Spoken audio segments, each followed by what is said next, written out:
السلام علیکم لسنرز، آج میں ریڈ کرنے جا رہی ہوں ناول دل کے داغ کی قسط نمبر 2۔ چلیے شروع کرتے ہیں۔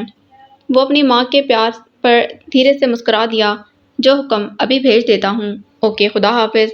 فون رکھ کر ارد گرد نظر دوڑائی، پاس کوئی نوکر نظر نہ آیا، خود ہی چلتا ہوا باہر کی طرف آ گیا۔ رشید جی آقا سردار جی، یار ذرا جا کر بی جی کو لے آؤ، وہ انتظار کر رہی ہیں۔ سو بسم اللہ سردار جی، میں ہونے ہی جانا۔ ہاں جاؤ، اور کھانا وغیرہ کھایا ہے؟ میں صدقے جاواں سردار جی، اس گھر دا کوئی نوکر کدی بھکا نہیں ستا، میں الحمدللہ جکر کدے دا کھا لیا ہے۔ چلو جاؤ، پھر رات گہری ہو جائے گی۔ احمد یار واپس اندر کی جانب بڑھ گیا، جبکہ رشید اسی وقت روانہ ہو گیا۔ احمد یار کو علم تھا ماں اسے رات کے 10 بجے فارمل کپڑوں میں دیکھیں گی تو انہیں اس کے آرام کی فکر نئے سرے سے لاحق ہو جائے گی، اس لیے اپنے کمرے میں آتے ہی اس نے 3 پیس سوٹ اتار کر سفید شلوار سوٹ زیب تن کر لیا۔ اس سارے عمل کے دوران اس کے چہرے پر دکھ کی گہری تحریر تھی۔ وہ کوئی ہمیشہ سے اتنا سنجیدہ اور سوچوں میں ڈوبا رہنے والا انسان تو نہیں تھا، وہ تو ایک خوبصورت زندہ دل نوجوان تھا جس کے بھرپور قہقہوں سے ان کے گھر کا ماحول زندہ سانس لیتا ہوا محسوس ہوتا تھا۔ بہنوں سے چھیڑ چھاڑ کرنا، چھوٹے بھائی کی وقتاً فوقتاً ٹانگ کھینچنا، ماں سے ڈانٹ کھانی، آغا جی سے چوری دوستوں کے ساتھ ہر سال پاکستان کی سیر کو جانا، واپسی پر خوب ڈانٹ پڑنی پر وہ سر جھکا کر ساری ڈانٹ سن لیتا۔ باپ کے سامنے زبان کو قفل لگ جاتے، پر جیسے ہی آغا جی غصہ نکال کر منظر سے ہٹتے، وہ فوراً سب کے درمیان راجہ اندر بن کر بیٹھ جاتا۔ تصویروں کے ڈھیر، شہر شہر سے خرید کر لائی ہوئی سوغاتیں اور دوستوں کے لطیفے، آنے والے کئی دنوں تک یہ سب گھر کی مین انٹرٹینمنٹ رہتی۔ نوشابہ چپ ہوتی تو شیبہ شروع ہو جاتی۔ بھائی بتاؤ نا، جب گاڑی پہاڑوں پر چڑھ رہی ہوتی ہے تو کیا تمہیں ڈر نہیں لگتا؟ وہ گردن اکڑا کر فوراً جواب دیتا، پاگل ہو کیا؟ تمہارا بھائی اللہ کے بعد آغا جی کے علاوہ کسی سے نہیں ڈرتا۔ نوشابہ اسی وقت ماں کو پمپ کروانا اپنا فرض سمجھتی۔ بی جی سن رہی ہیں، احمد یار آپ سے بالکل نہیں ڈرتا۔ ہاں تو کیوں ڈروں؟ میری بی جی کون سا کوئی باہر کی مخلوق ہیں؟ نوشابہ نے دونوں کانوں کو ہاتھ لگایا۔ توبہ استغفار احمد یار، تم آغا جی کو باہر کی والی مخلوق کہہ رہے ہو؟ بی جی چپ کروا لیں اس ماسی سکینہ کو، ورنہ 2 لگا دوں گا، بھوتنی نہ ہو تو۔ آخرکار بی جی کی باری آئی، انہوں نے دونوں کو ڈانٹ دیا۔ تم دونوں ہی کم نہیں ہو، بہن کو ایسے بولتے ہیں؟ اور نوشابہ، تمہاری بھی گز بھر لمبی زبان ہے، کتنی دفعہ کہہ چکی ہوں اس کا نام لے کر مت بات کیا کرو، وہ تم سے بڑا ہے۔ جانے دے بی جی، کون سا کوئی 100 سال بڑا ہے، 1 سال کا فرق ہے، میں تو اس کو ہمیشہ احمد یار ہی بولوں گی۔ کوئی نہیں، کہنے دیں جو بھی کہتی ہے۔ بی جی میں بھی اس کو چڑیل ہی بلاؤں گا۔ ایویں چڑیل بلاؤ گے؟ چڑیل ہو تو تمہاری کوئی ہوتی سوتی، خبردار جو مجھے ایسے بولا، جا کر سیدھا آغا جی کو بتا دوں گی۔ مہینے کی کون سی تاریخ کو دوستوں کے ساتھ مل کر فلمیں دیکھتے ہو؟ بتا دینا، آخر ایک شکایتی چوہی سے اور کیا امید کی جا سکتی ہے۔ اپنی دفعہ بھی آنا میرے پاس منہ لٹکا کر۔ احمد دیکھو بھائی نہیں، کس پیپر بتا دو۔ آئی بڑی بلیک میلر۔ وہ اس کی بیچاری سی صورت کو فاتح نظروں سے دیکھتے ہوئے چڑھاتا۔ نوشابہ کو آگ لگ جاتی اور ہر دفعہ دونوں کی یوں ہی جھڑپیں ہوتی، مگر جب دونوں کے دوسرے سے کوئی کام ہوتا، ایک گھی تو دوسرا شکر ثابت ہوتا۔ احمد یار آغا جی کی سب سے پہلی اولاد تھا، اس لیے اسے محبت اور امیدیں بھی زیادہ تھیں۔ وہ چاہے جتنا بھی لاؤبالی اور شوخ رہا ہو، ماں باپ کو کبھی مایوس نہیں کیا۔ ہر سال اپنی کلاس میں بہترین رزلٹ لیتا، کھیلوں میں اول آنا، تقریری مقابلوں میں اپنی دھاک بٹھانا، یہ سب اس کے کریڈٹ میں جاتا تھا۔ وہ اپنے والد کے نقش قدم پر چلتے ہوئے ملک کا سب سے قابل وکیل بننا چاہتا تھا۔ دن رات کی محنت سے اس نے باپ کا یہ خواب بھی شرمندہ تعبیر کیا۔ اس کے بعد احمد یار سے 1 سال چھوٹی نوشابہ تھی۔ خوبصورتی تو تمام بہن بھائیوں کو خاندان سے وراثت میں ملی تھی، وہاں چاروں میں کوئی مقابلہ نہ تھا، چاروں کے چاروں ایک دوسرے کو پیچھے چھوڑتے تھے۔ نوشابہ نے ایم اے اسلامیات اور ناظرہ کا کورس کیا تھا۔ نوشابہ چونکہ باپ کی لاڈلی رہی اس لیے موڈی تھی، پر دل کی پیاری، ایسے لوگوں میں سے جو زیادہ جتاتے نہیں مگر ہوتے سب کا خیال کرنے والے ہیں۔ بی جے کی کڑی تربیت میں ہر کام کا ہنر سیکھا، کھانے بنانے سے کپڑے سینے پرونے تک سب کچھ۔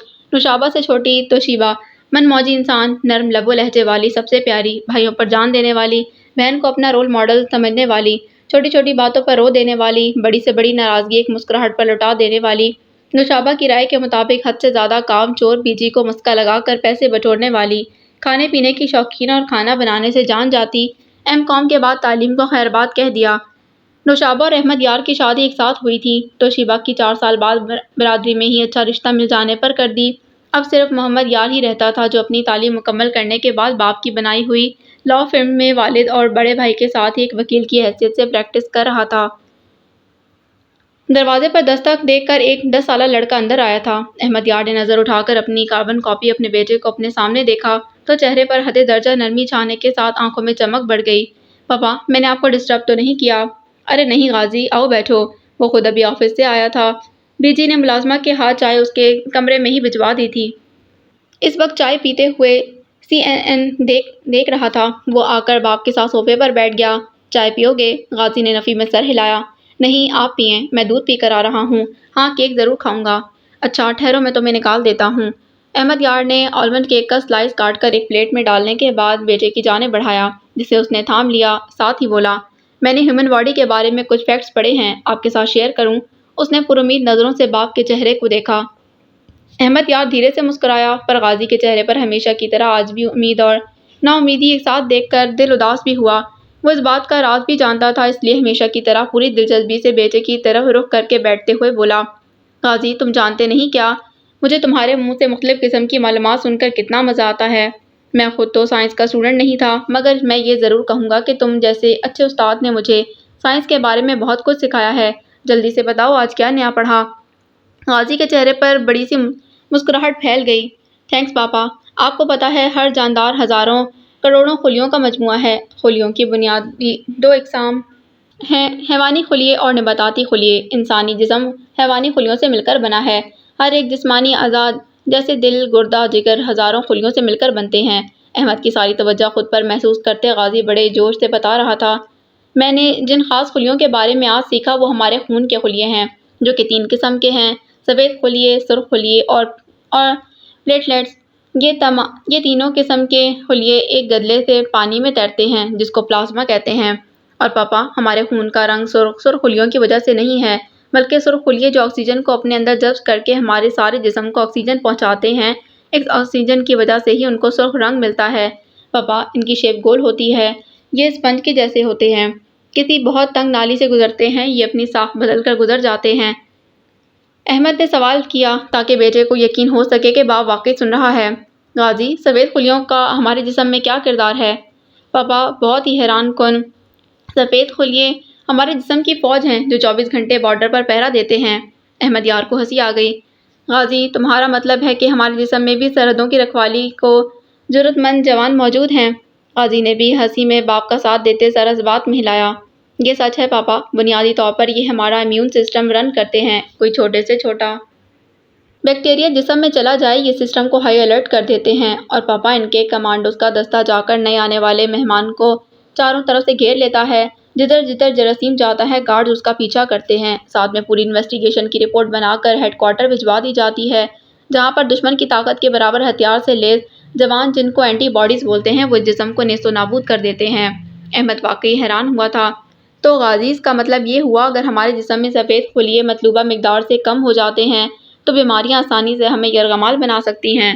بالکل ٹھیک پاپا، بلکہ آپ کو ایک اور بات بتاؤں، یہ جو ایڈز ہے نا، بنیادی طور پر اس بیماری میں آپ کے جسم میں موجود تمام سفید خلیے مر جاتے ہیں، آپ کے جسم کا دفاعی نظام ختم، جسم سفید خلیے بنانے بند کر دیتا ہے، اس لیے ایڈز کے مریض بیماریوں سے لڑنے کی دوا ساری عمر کھاتے ہیں۔ اور پاپا، اس سے بھی مزے کی بات سنیں، یہ جو خون میں موجود پلیٹلیٹس ہیں، اگر یہ نہ ہو تو کسی بھی معمولی سی چوٹ کے نتیجے میں نکلنے والا خون رکے نہیں، آپ کا مریض خون کے زیادہ بہنے سے ہی مر سکتا ہے، کیونکہ پلیٹلیٹس وہ خلیے ہیں جو کسی بھی زخم کا منہ بند کرتے ہیں۔ آپ نے دیکھا ہے نا پاپا، جب کہیں چھری کا کٹ لگ جائے یا دروازے میں ہاتھ آ جائے خون نکلتا ہے، پر تھوڑی دیر بعد خون گہرا ہو کر جمنا شروع ہو جاتا ہے، وہ اصل میں پلیٹلیٹس ہیں جو بعد میں کھرنٹ بنتے ہیں۔ بولتے بولتے ایک دم رکا، لمبا سانس کھینچا۔ پاپا، میں نے آپ کو بور تو نہیں کیا؟ احمد یار نے نفی میں سر ہلایا۔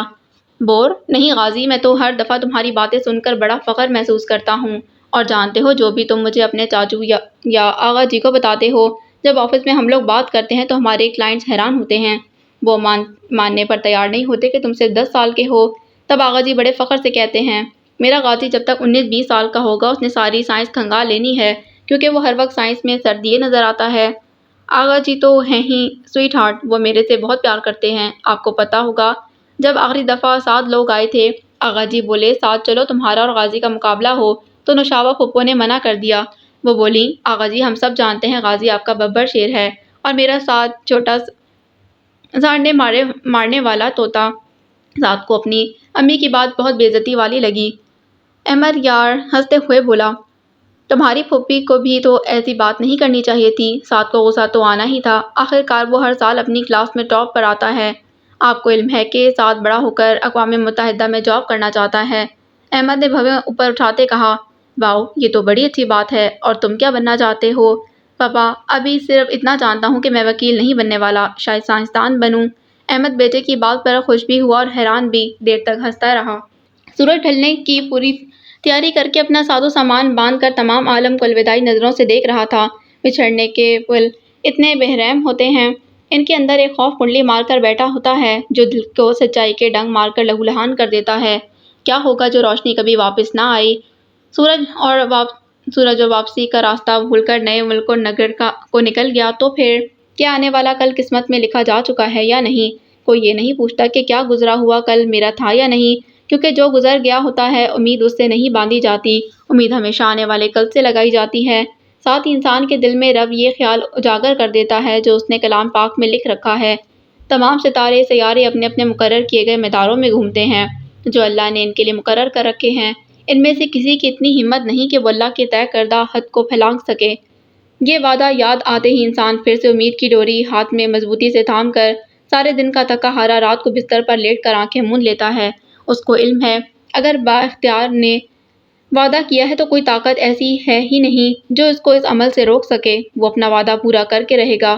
اس لیے سورج ہر روز اپنے مقرر وقت پر حاضر ہو جاتا ہے، مگر جانے سے پہلے ایک دفعہ سب کو اداس ضرور کرتا ہے، جیسے اس وقت زالے کو کیا تھا۔ بس سے اترنے کے بعد سیدھی نظر سورج کی آخری کرنوں پر پڑتے ہی پھر سے آنکھ نم ہو گئی، بس اپنے پیچھے دھوئیں کے بادل چھوڑتی آگے نکل گئی۔ سامنے تحت نگاہ صرف پہاڑ ہی پہاڑ تھے، درمیان میں ایک مصروف ترین جی ٹی روڈ پہاڑوں کو کاٹتا ہوا ہموار سطح پر کسی پائتھن کی طرح بیٹھا ہوا نظر آتا۔ آ جاؤ زالے، کن خیالوں میں گم ہو گئی ہو؟ زینب کی آواز پر وہ چونک کر اس کی جانب متوجہ ہوئی، تبھی وہاں موجود سواری مرکز نگاہ بنی۔ جیپ پما ڈرائیور حاضر تھی۔ زینب اپنا بیگ ڈگی میں پھینک کر اب جیپ کا پچھلا دروازہ کھولے اس کی منتظر تھی۔ ان دونوں کے بیٹھنے کے بعد ڈرائیور نے جیپ آگے بڑھا دی۔ زالے نے نقاب کے پیچھے سے ہی ایک نظر بیک مرر پر نظر آتی ڈرائیور کی شکل کو دیکھا جو کہ ایک بڑی عمر کا آدمی تھا، جس کی داڑھی مونچھیں لباس حتیٰ کہ پگڑی تک مقامی قبائلی لوگوں جیسی تھی۔ ایک دفعہ جیپ چلنے لگی تو اس کے ساتھ ریس لگا کر سورج بھی مکمل چھپ گیا۔ چاروں اور بالکل اندھیرا تھا۔ ایک پہاڑی پر چڑھنے کے بعد دور سے گھروں کی روشنیاں دکھائی دیں۔ آگے نہ جانے کیسا رد عمل سامنے آنے والا تھا، نہ جانے زینب کے گھر والے کیسے تھے، وہ اس کو اپنے گھر رکنے بھی دیتے کہ نہیں؟ اگر ان لوگوں نے اسی وقت اس کو یہاں سے چلے جانے کا حکم دے دیا تو؟ اس سوال کے آگے مکمل اندھیرا تھا۔ ایک 60 کیا 20 واٹ کے بلب سی روشنی بھی نظر نہ آتی۔ آبادی تھوڑی اور نزدیک آئی اور جیپ ایک گیٹ کے سامنے رکی۔ ہارن کے جواب میں دوسری طرف سے گیٹ کھول دیا گیا۔ اس کے بعد پورے 3 منٹ تک جیپ چلتی رہی، پھر رک گئی۔ زینب اس کو مخاطب کرتی اپنی طرف کا دروازہ کھول کر باہر نکل گئی۔ چلو زالے، نکلو، آ گیا ہے ہوم سویٹ ہوم۔ اطراف پر نظر جماتے زالے بھی زینب کے پیچھے ہی نکل آئی۔ ٹھنڈی ہوا کے تھپیڑوں نے استقبال کیا۔ جیپ ایک بہت بڑے گراؤنڈ نما احاطے میں رہائشی حصے کے سامنے رکی تھی۔ گراؤنڈ کے دوسرے اینڈ پر ایک اور عمارت کی روشنی دکھائی دے رہی تھی، مگر زالے کو زیادہ غور سے دیکھنے کا موقع نہ مل سکا۔ زینب اس کا ہاتھ تھام کر ایک طرف کو بڑھ گئی۔ چھوٹی سی باڑ عبور کرنے کے بعد گملوں سے سجی راہ گزر سے ہو کر ایک لکڑی کے بھاری دروازے پر اختتام ہوا جو عین اسی وقت واہ ہوا۔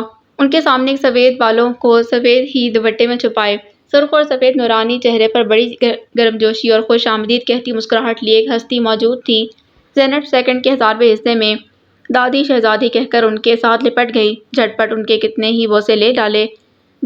ذہنی تمہارا بچپنا نہیں جا سکتا، چاہے ساری دنیا کو اکیلی فتح ہی کیوں نہ کراؤ۔ دادی سامنے آئی نہیں اور تم پٹری سے اتری نہیں، انہوں نے ہلکی سی مصنوعی ڈانٹ پلائی۔ اچھا اب ڈرامے نہ کریں، مجھے جیسے علم ہی نہیں نا کہ آپ میرا انتظار کیسے کر رہی تھیں۔ ہائے دادی، کیا خوشبوئیں آ رہی ہیں، آتے ہی کھانے کی پڑ گئی۔ پہلے اس بچی سے تو تعارف کروا دو، کیسی سہمی سی کھڑی ہے، کیسے کہیں سے اغوا کر کے لائی ہو۔ زینب ہنستے ہوئے زالے کی جانب مڑی جس کے چہرے پر خجالت نظر آ رہی تھی۔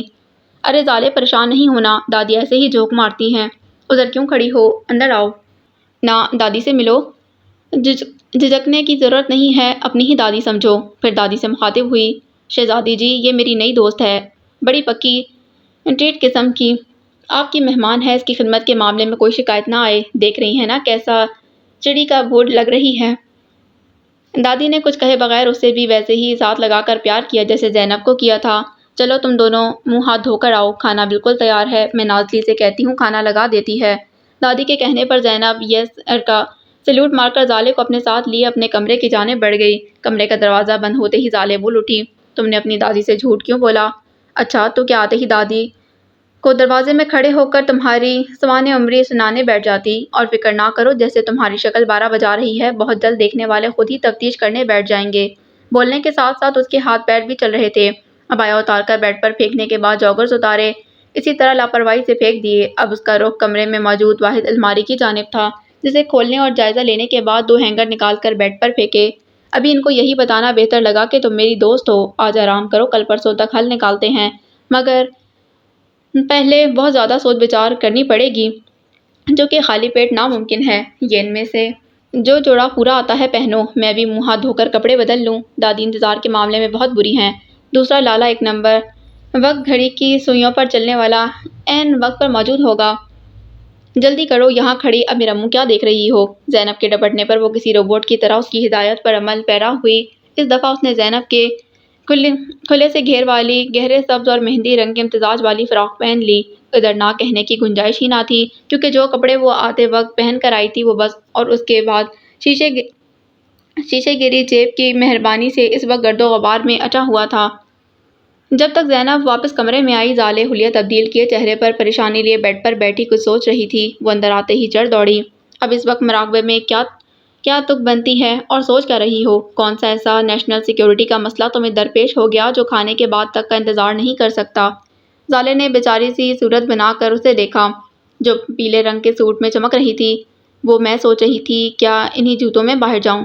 اوہ، یہ تو بڑا سیریس مسئلہ ہے، نیشنل سیکیورٹی سے بھی سیریس۔ ان جوتوں میں دیکھ کر ہو سکتا ہے دادی تمہیں عمر قید سنا دیں یا دفعہ 302 لگا دیں۔ آخر اتنا بڑا جرم ہے مردانہ جوتوں میں زنانہ پاؤں ڈال کر کسی بھی عورت کا تمام گھر والوں کے درمیان یوں سرعام نظر آنا۔ تم رکو، میں تمہاری جان ایسے نہیں جانے دوں گی۔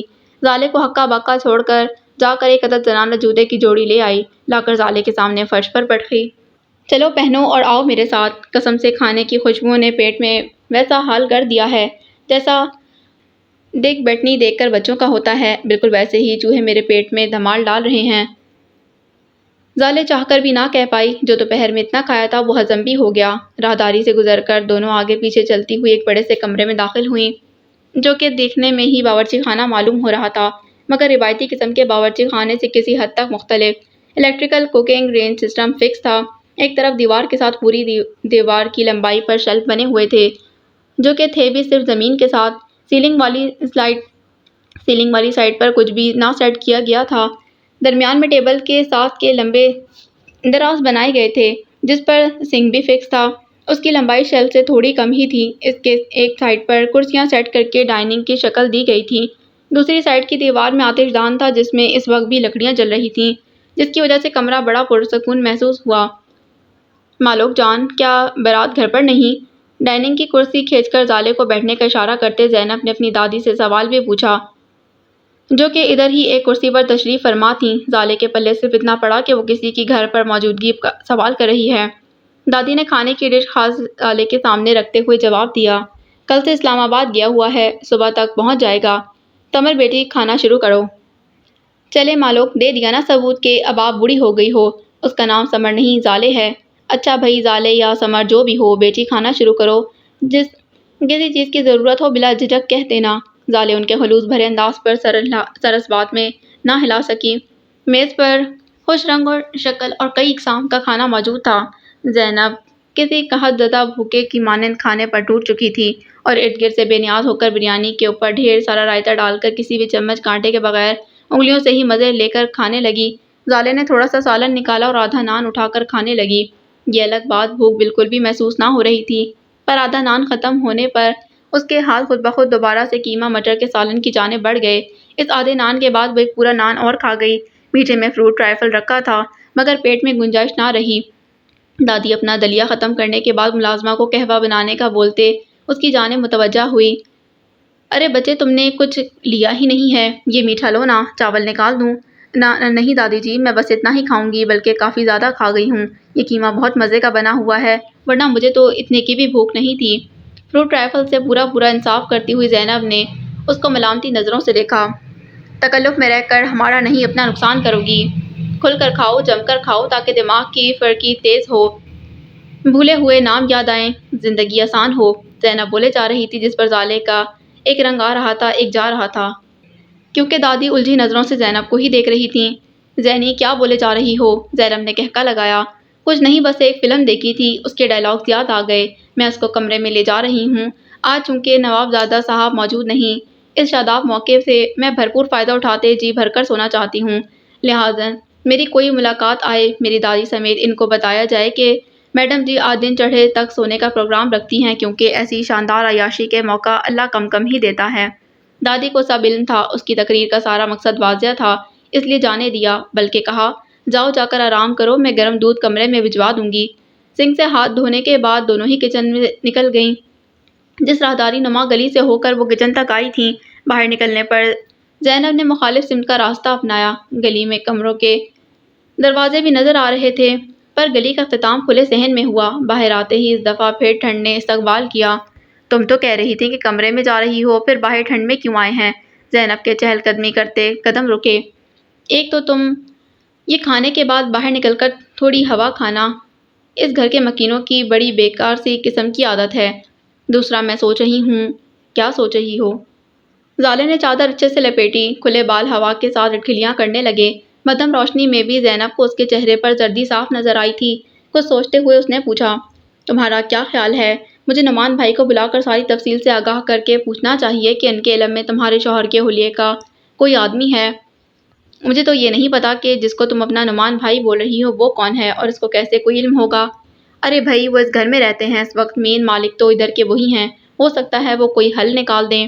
دیکھ لو، یہ نہ ہو تمہارا بھائی سیدھے جا کر پولیس میں شکایت کر دے، میرے لیے بڑی مشکل ہو جائے گی۔ زینب، جو بھی قدم لینا پلیز سوچ سمجھ کر لینا، میرا کزن پہلے ہی میرے خون کا پیاسا ہوگا۔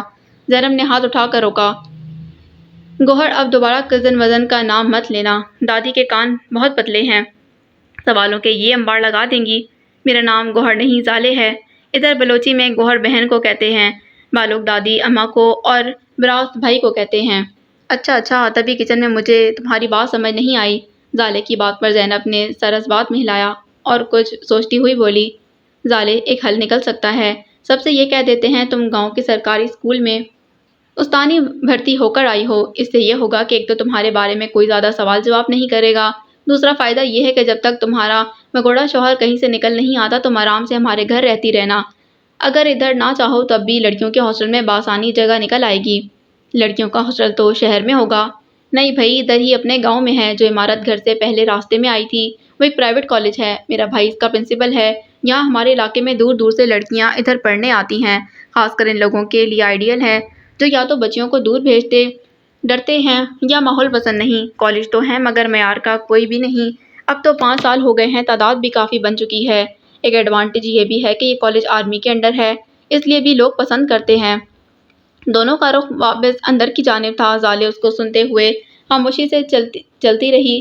کمرے کا دروازہ بند کرنے کے بعد مری ہوئی آواز میں بولی، زینب، ہاسٹل میں رہنے کے لیے کرایہ وغیرہ دینا پڑتا ہے، میری صورتحال ہر زاویے سے تم پر روشن ہے، امی کا زیور بھی میں اس کی گاڑی میں بھول گئی، وہی باس ہوتا تو بیچ کر گزارا کر لیتی، یہ مسئلہ تو میں ابھی حل کیے دیتی ہوں۔ یہ بول کر زینب اپنی الماری کی جانب گئی۔ زالے بیڈ سائڈ کرسی پر براجمان ہو کر اندازے لگانے میں مصروف رہی۔ زینب مڑی تو ہاتھ میں ہزار کے کئی کرنسی نوٹ تھے۔ یہ اپنے پاس رکھو۔ زالے انکاری ہو گئی۔ میں یہ نہیں لے سکتی زینب، پہلے ہی تم پر بوجھ بن گئی ہوں۔ گوہر جان، میرا نہیں خیال کہ اس وقت اس قسم کی جذباتی بیان سے مسائل کا حل نکل کر ہمارے سامنے ناچنے لگے گا، ورنہ میں بھی کوئی 2-4 ڈائیلاگز مار ہی دیتی۔ یہ رقم میری ذاتی ہے، دادی امی یا بھائی اس کے بارے میں نہیں جانتے، قرضہ سمجھ سکتی ہو۔ اچھا اب رونے بیٹھ جاؤ،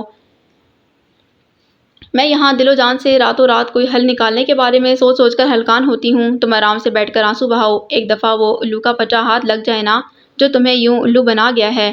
ویسے زالے، یہ بھی تو ہو سکتا ہے کہ چھٹیاں ختم ہوتے ہی کہیں سے نکل آئے، یا یہ بھی تو ہو سکتا ہے جلدی میں شادی ہوئی، اب گھر والوں کو منانے گیا ہو، ہے نا؟ ہمیں صرف نیگیٹو ہی نہیں سوچنا چاہیے، ہو سکتا ہے واپس آ رہا ہو مگر کسی حادثے کا شکار ہو گیا ہو، وغیرہ وغیرہ وغیرہ۔ کتنی زیادہ باتیں فرض کی جا سکتی ہیں۔ کمرے میں یہاں سے وہاں پھیرے لگاتے بولے جا رہی تھی۔ زالے نے دوپٹے کے پلو سے آنکھیں رگڑیں۔ تبھی وہ دھپ سے زالے کے ساتھ والی کرسی پر گری۔ زالے، ایک آئیڈیا آیا ہے۔ کیوں نہ ہم دادی کو سارا سچ تھوڑا جھوٹ ملا کر مدد مانگ لیں۔ اگر تم گاؤں کی استانی بھی بنو تب بھی ہمیں مضبوط بیک چاہیے ہوگی، اور دادی کا سارے گاؤں میں روب ہے۔ بھائی کے سوالوں کو بھی دیکھ لیں گی۔ اس کے متبادل اگر بھائی سے مدد مانگے تو سارا سچ منوان اگلنا پڑے گا، اور جیسا وہ آدمی یہاں پنچایتوں میں فیصلہ دیتے ہیں، ہمارے گاؤں کے سرداروں میں سے عمر میں سب سے چھوٹا اور زبان کا سب سے بڑا ہے۔ اس سے کوئی بعید نہیں تمہیں سیدھا لے جا کر تمہارے کزن کے حوالے کر آئے۔ زینب، تم میری جان نکالو گی۔ پہلے تو تم نے کہا تھا تمہارا بھائی ہماری مدد کرے گا، اب کچھ اور کہہ رہی ہو۔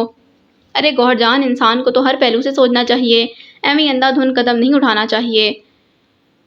وچ آئی مسٹ سے اسی قسم کے جذباتی پن کا نتیجہ اس وقت بھگت رہی ہو۔ چلو اٹھو، دادی کی عدالت میں چلتے ہیں، نہیں تو وہ سو جائیں گی۔ کل بھائی واپس ہوگا، موقع ابھی ہی ہے، اٹھو۔ اس کو کھینچ کر اٹھانے پر زالے ہاتھ میں تھامے روپے وہیں دراز میں ڈالتی اس کے ساتھ ہو لی، اور کوئی چارہ بھی تو نہ تھا۔ راستے میں زینب نے حکم دیا، تم مت بولنا، سارا بولنے کا کام میرا ہے۔ تم بس دادی پوچھیں تو منڈی ہلا دینا، اور ہاں، رونا بالکل نہیں۔ استانی لگوا دوں گی، بچوں کو پڑھا لو گی۔ تعلیم تو تمہاری میں نے پوچھی ہی نہیں، میں نے MBBS کیا ہوا ہے۔ زینب کو اپنی سماعت پر شک ہوا۔ کیا کہا؟ اس دفعہ وہ ذرا اونچا بولی۔ زینب کے قدم رک گئے تھے اور وہ حیرت سے منہ پھاڑ کر اس کو سر تاپا دیکھ رہی تھی۔ کیا مذاق کر رہی ہو؟ زالے خواہ شرمندہ ہو گئی۔ نہیں، سچ کہہ رہی ہوں، اسی سال ہاؤس جاب مکمل ہوئی تھی۔ اتنی چھوٹی سی عمر میں تم ڈاکٹر کیسے بنی؟ یہ تم اب میری انسلٹ کر رہی ہو، میری عمر 26.5 سال ہے۔ زینب کا منہ مزید واہ ہوا۔ نہ کرو، تم میرے سے عمر میں بڑی نہیں ہو سکتی، جبکہ لگ مجھ سے 4 سال چھوٹی رہی ہو۔ مجھے سارے کزن یہ طعنہ مارتے ہیں، بڈھی ہو گئی ہو، ابھی تک یونیورسٹی ختم نہیں کی، کیونکہ چھوٹی عمر میں بڑا بیمار رہتی تھی۔ ادھر ہمارے گاؤں میں دادی کی کئی دوست کہتی ہیں بچی کا زندہ بچنا معجزہ ہی ہے، اس لیے شروع کے سال پڑھائی بے نام ہی رہی۔ یہ تو جب بھائی کے ہاتھ لگی تب سے اب تک اللہ جانتا ہے جو اس بے رحم انسان نے ایک دن بھی ٹک کر کہیں بیٹھنے دیا ہو۔ خیر، خلاصہ یہ ہے مس زالے، بندی متاثر ہوئی ہے، ہاتھ ملاؤ۔ بے اختیار مسکراتے زالے نے اپنا ہاتھ آگے بڑھایا، جسے تھام کر زینب نے زور سے بھینچ کر 2-4 جھٹکے دیے۔ دونوں ہنستے ہوئے آگے بڑھ گئیں۔ ایک جھٹکے سے دروازہ کھولا گیا تھا، جو کہ پوری قوت سے جا کر دیوار سے ٹکرایا۔ نماز پر بیٹھی سکینہ بی بی نے دل پر ہاتھ رکھ کر گردن موڑ کر آنے والی آفت کو دیکھا۔ گھر میں بچے تو ہوتے نہیں تھے۔ جہاں زیادہ تر خاموشی کا راج رہتا، وہاں اتنی بے ترتیبی چونکانے کا باعث نہیں بنتی تھی، مگر سامنے اپنی نازوں پلی بیٹی کو غم و غصے کی تصویر بنی کھڑی دیکھ کر ان کا دل نئے سرے سے دہل گیا۔ ان کا دھیان گڑیا کی جانب چلا گیا۔ سارو، ایسے کیوں کھڑی ہو؟ گڑیا کی طبیعت تو ٹھیک ہے نا؟ جواب میں وہ اپنے بلبل بہتے آنسوؤں کو سیدھے ہاتھ کی ہتھیلی سے صاف کرتی آگے آئی۔ ہاتھ میں پکڑا پاؤچ وہیں بیڈ پر پھینکتے ایک کر کے جوتے کے اسٹرپ کھولنے کے بعد انہیں بھی وہیں فرش پر بے ترتیبی سے پھینک دیا۔ خود جا کر ماں کے سامنے بیٹھ گئی۔ آپ اتنی نیک ہیں، کیا کبھی اپنے رب کے سامنے اپنی بیٹی کے لیے ہاتھ نہیں اٹھائے؟ اگر نہیں تو کیوں نہیں امی، کیوں؟ اگر میرے لیے دعائیں کرتی رہی ہیں تو قبول کیوں نہ ہوئیں؟ میں بے مراد کیوں رہی ہوں؟ سہرا، یہ دیکھو میرے بندے ہوئے ہاتھ، تمہیں میرے سفید سر کا واسطہ، اب کہ اس کے پیچھے بھاگنا چھوڑ دو۔ اللہ کی مرضی سے انحراف کرنے والے کبھی بامراد نہیں ہوتے۔ تمہارے بیٹے کا فون آیا تھا، گڑیا کو بخار ہے۔ جا میری بیٹی، مت میری تربیت پر کیچڑ اچھال۔ کیا تجھے اپنی اولاد کی محبت بھی بیدار نہیں کرتی؟ آپ نے کبھی میرے دل میں جھانک کر دیکھا ہو تو آپ کو میری تکلیف کا اندازہ ہوتا۔ ماں، میں نے ساری زندگی دھوپ میں جلتے گزار دی، میں کیسے کسی کے لیے آرام کا باعث بنوں؟ جانتی ہیں، ابھی ان آنکھوں سے اس کو دیکھ کر آ رہی ہوں، وہ میرا نہیں رہا امی، اس کے ساتھ ایک عورت اور بچی تھی۔ اگر اس طرح میرے دل کو چیرنا مقصود تھا تو اللہ اس کو کبھی میرے سامنے لاتا ہی نہ۔ اب کیسے جیوں یہ سوچ کر کہ وہ کسی اور کو ان آنکھوں سے دیکھتا ہوگا، جن آنکھوں میں میری محبت بستی تھی، وہ اس کی دن رات کی ساتھی ہوگی۔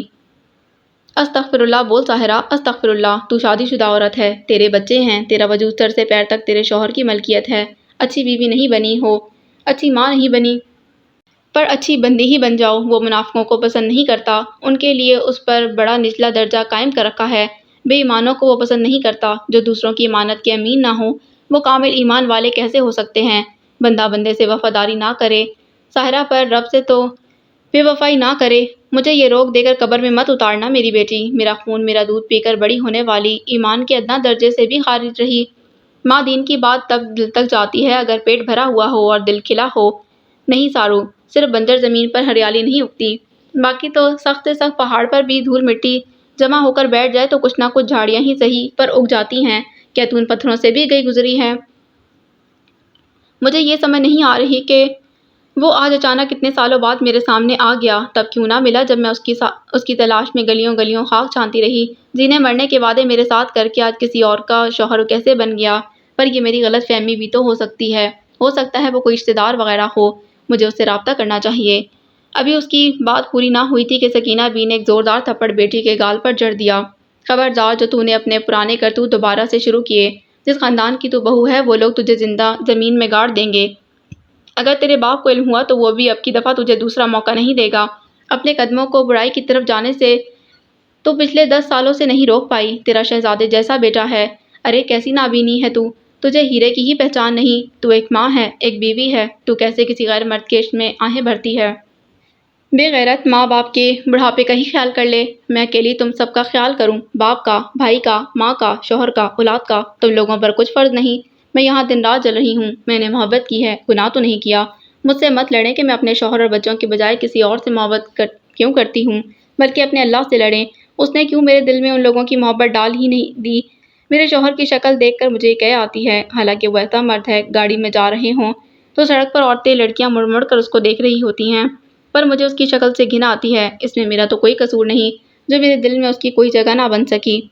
برے لوگ اپنی اچھائیاں ہمیشہ اپنی طرف منسوب کرتے ہیں اور اپنی ناکامیاں ہمیشہ دوسروں کے سر پر ڈال کر آزاد ہوتے ہیں۔ تمہارے دل میں احمد یار کی اگر محبت پیدا نہ ہوئی تو بدبخت عورت، تمہارے لیے لمحہ فکر یہ ہونا چاہیے کہ ایک نیک حلال مرد کی محبت کی بجائے تمہیں حرام کی جانب کیوں دوڑایا جا رہا ہے۔ جس کے لیے مرتی ہے وہ تیرا غیر ہے، نامحرم ہے، حرام ہے، اور جس کے جائز حق سے بھی منہ پھیرتی ہے بدبخت، وہ تیری چادر ہے، تیرا ستر ہے، تیری عزت ہے۔ آج تک تیری بد چلنیاں دیکھنے کے باوجود اگر لوگ چپ ہیں تو اسی نیک مرد کی وجہ سے جس کے نام سے تو پہچانی جاتی ہے، جس کے نام کی پٹی تیرے گلے میں بندھی ہے۔ ابھی تک اللہ تجھے مہلت دے رہا ہے، مگر تم عقل پڑھنے کی بجائے اپنی بے وقوفیوں پر اتر رہی ہو۔ کبھی گلی بازاروں میں گھومتے ہوئے آوارہ کتے دیکھنا، غور سے دیکھو۔ ان کو کہیں بھی کوئی بھی پتھر مار کر دھتکار دیتا ہے، مگر کوئی ایسے کتے کو کبھی بھی اندھا دھند نہیں مارتا جس کے گلے میں اس کے مالک کے نام کی پٹی ہو۔ وہ کھو بھی جائے تو لوگ بیلٹ سے پتہ پڑھ کر واپس مالک کے پاس چھوڑ جاتے ہیں۔ ساحرہ، تیرے پاس بھی اگر احمد یار کا نام نہ ہوتا تو لوگ سرعام تھو تھو کرتے۔ ابھی بھی وقت ہے، سنبھل جاؤ، جاؤ اپنے گھر، اپنی بیٹی کی خبر لو۔ وہ نیت باندھ کر کھڑی ہو گئی جبکہ ساحرہ بڑبڑاتی وہاں سے اٹھ کر اپنے کمرے کی جانب بڑھ گئی۔ خود اپنی بیٹی کے ساتھ سوتیلوں سا سلوک کرتی ہیں، ویسے مجھے بچوں سے محبت کے لیکچر دیے جاتے ہیں۔ بغیر چاند کی اندھیری رات میں دو ہیرلے اندھیرے کا ہی حصہ معلوم ہو رہے تھے۔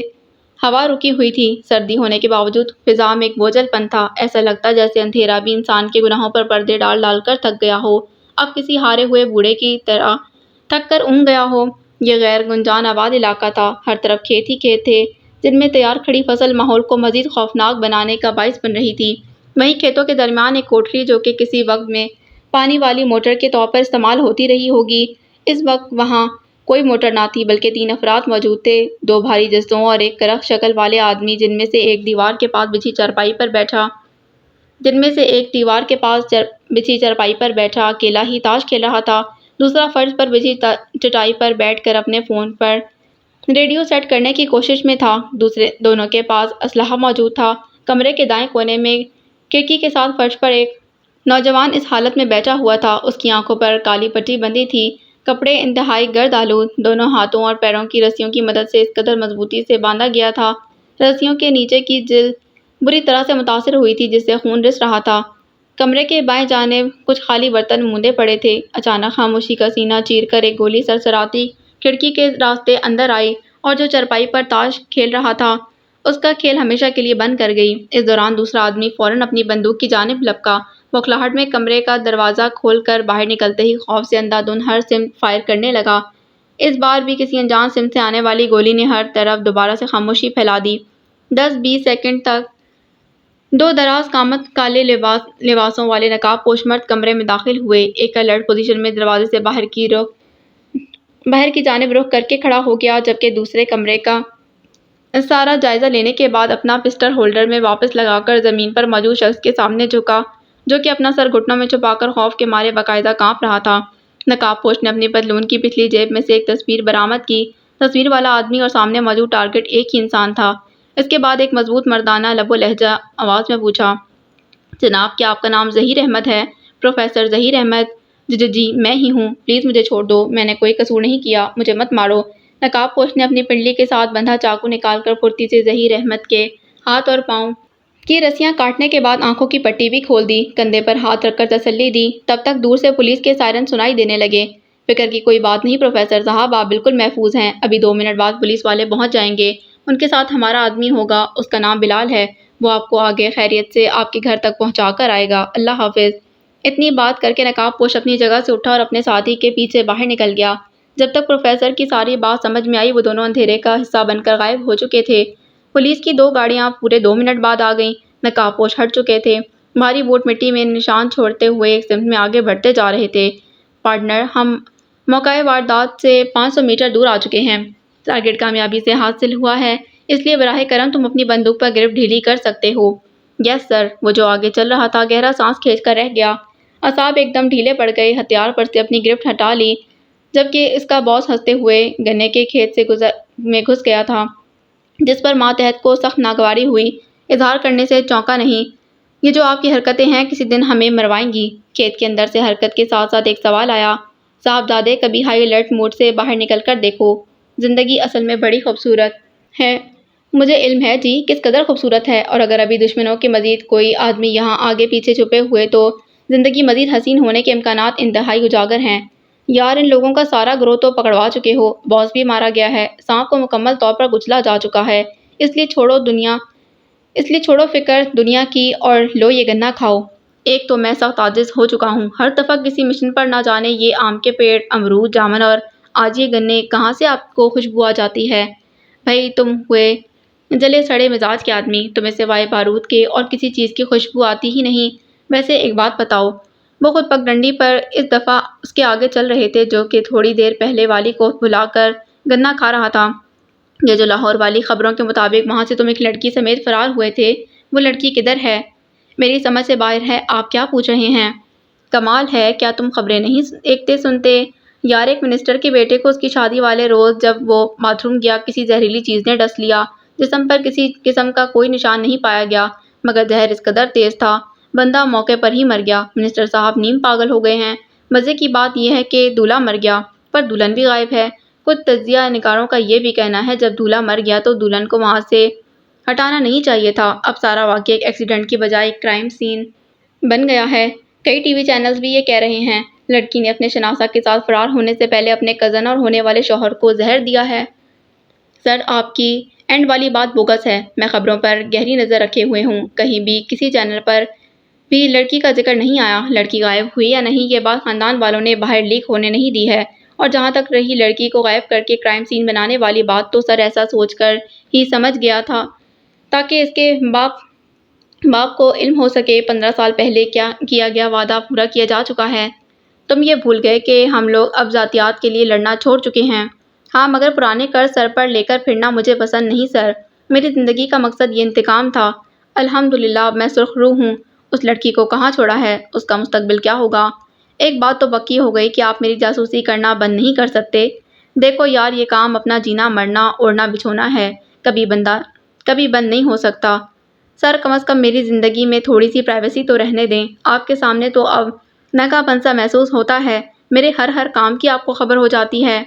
خاموش ماحول میں زبردست قہقہ ابھرا تھا۔ ینگ مین مجھے اصل موضوع سے مت ہٹاؤ، جو سوال آپ نے پوچھا ہے اس کا جواب آپ کو پتہ ہونا چاہیے۔ مجھے علم ہے اس لیے پوچھا ہے، یار تم جانتے ہو وہ میری رشتہ دار ہے۔